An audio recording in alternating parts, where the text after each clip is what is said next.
van con sus propósitos de año nuevo? Muchas personas al inicio del año se hacen la promesa de bajar de peso, de llegar pues a una meta de salud. Manteniendo una dieta balanceada, un régimen alimenticio saludable. Para hablarnos de esto, hoy nos acompaña Paulette Milán. Ella es nutrióloga del Centro de Obesidad y Nutrición ABC. Bienvenida. Muchas gracias, Paulette, por acompañarnos. Ay, muchísimas gracias, Alejandra, por la invitación. Estoy feliz, estoy encantada de hablar de temas tan interesantes de lo que ahorita platicamos para arrancar este 2020, ¿no? Que son esos propósitos de un estilo de vida saludable, pero sobre todo más consciente. Justo esa es mi primera pregunta para ti, Paulette. ¿Tendría que ser un propósito o un estilo de vida ya definido, ya fijo? Definitivamente un estilo de vida. Es una forma ya de vivir, de ver nuestro día a día y no solamente dejarlo como un propósito que a veces perdemos, ¿no? Al inicio del año, en los meses que van pasando. Es bien importante que esas metas que nos pongamos sean sostenibles a largo plazo. ¿Qué nos dices tú, pues con base en tu experiencia, diariamente recibes a pacientes en tu consultorio que están interesados pues en apegarse lo más posible a este estilo de vida saludable? ¿Por qué de repente abandonamos este propósito? ¿Qué pasa? ¿Es el estilo de vida actual? ¿No conseguimos fácilmente alimentos saludables? ¿Por qué desistimos de estos propósitos?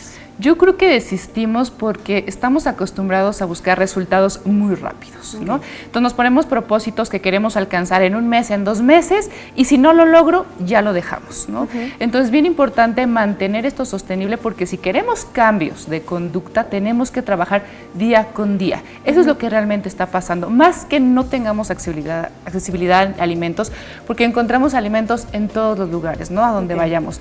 Y también ahorita tenemos que aprovechar de que ya las festividades ya pasaron, ¿no? Solo nos faltan los tamales. Solo faltan los tamales, pero hay que hacer elecciones saludables. Eso consiste, no es privarnos de comer, no es hacer una dieta restringida que me sienta mal, sino es aprender a elegir lo correcto en cada una de las situaciones en las que nos encontremos. Ahora, ¿y por qué sí ir con un especialista? ¿Por qué consultar a un especialista? De pronto esta información la tenemos pues súper fácil en redes sociales, en internet, que pues nos proporcionan dietas a diestra y siniestra y nos evalúan a través de un test en línea. ¿Por qué tendríamos que ir con un especialista para comenzar con un hábito que nos lleve a una vida saludable? Qué interesante, qué bueno que lo preguntas, porque en efecto esto tiene que ser personalizado, no una dieta o plan de alimentación como debería de llamarse, es aplicable para todos.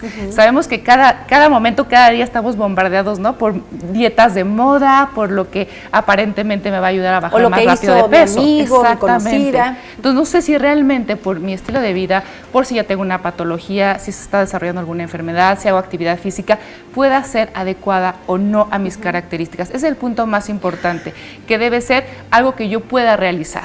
Una y el otro es el acompañamiento de especialistas, no solamente la parte de alimentación, que es fundamental, sino también la parte del manejo, exactamente, de emociones, ¿no? Porque mucho está relacionado lo que comemos, cómo nos sentimos en el día a día.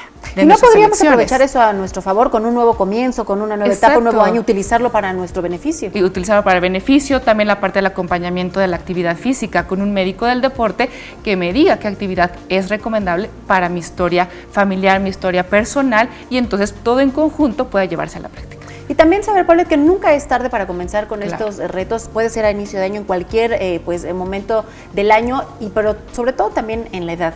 Aunque sean personas mayores, también están en posibilidades de comenzar a adoptar estos estilos de vida saludable, que además es más frecuente cada vez, ¿no? Efectivamente, todo el ciclo de la vida es importante adoptar un estilo de vida correcto, ¿no? Desde la madre embarazada, desde el recién nacido, en las diferentes etapas de la vida, porque el objetivo a lo mejor es diferente, ¿no? A lo mejor estamos cuidando alguna enfermedad o que se prevenga, porque también es importante mencionar que el 80% de las enfermedades crónico-degenerativas, hablamos de diabetes, de problemas de corazón, etcétera, están relacionados a una falta de continuidad o de un estilo de vida saludable. Entonces lo podemos cuidar en cualquier etapa.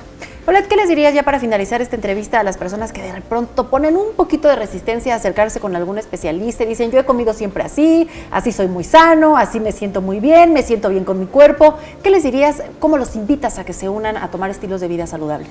Los invito, a que se unan a un equipo, un equipo especializado, un equipo en conjunto que los va a ayudar a lograr sus objetivos y que recuerden de trabajar paso a paso con estrategias. Paciencia, pero también sobre todo mucha constancia es necesaria. Así, exactamente. Bueno, pues muchísimas gracias por estar con nosotros. Esperemos, bueno, que muchos lleguemos a esta reflexión y la importancia de alimentarnos de una manera saludable por pues nuestra imagen, pero también, por supuesto, por nuestra salud primordialmente. Gracias, Paulette Millán. Ella es directora del Centro de Obesidad y Nutrición del Centro Hospitalario ABC. Muchísimas gracias por estar con nosotros.